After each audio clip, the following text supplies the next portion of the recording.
শিবলিঙ্গের ওপরে এক শিকারী কেন পা রেখেছিলেন? মহাদেবের পরম ভক্তের মধ্যে একজন হলো কানাপ্পা।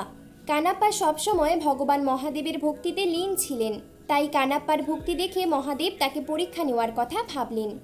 একদিন কানাপ্পা শিবলিঙ্গের পুজো করছিলেন, তখন সে দেখলেন হঠাৎ করে মহাদেবের একটি চোখ থেকে রক্ত বের হতে লাগে।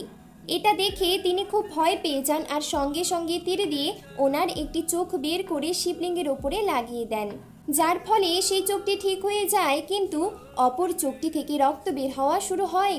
আর যখনই কানাপ্পা তার অন্য চোখটি বের করতে যাবেন, তিনি ভাবলেন আমি যদি চোখ বের করে দিই তাহলে আমি অন্ধ হয়ে যাব, আর অন্ধ হয়ে গেলে শিবলিঙ্গের ওপরে কিভাবে চোখ লাগাবো।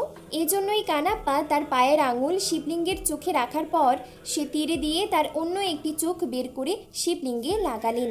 এর ফলে মহাদেব অত্যন্ত খুশি হয়ে তাকে দর্শন দিলেন এবং তার চোখ পুনরায় ফিরিয়ে দিলেন।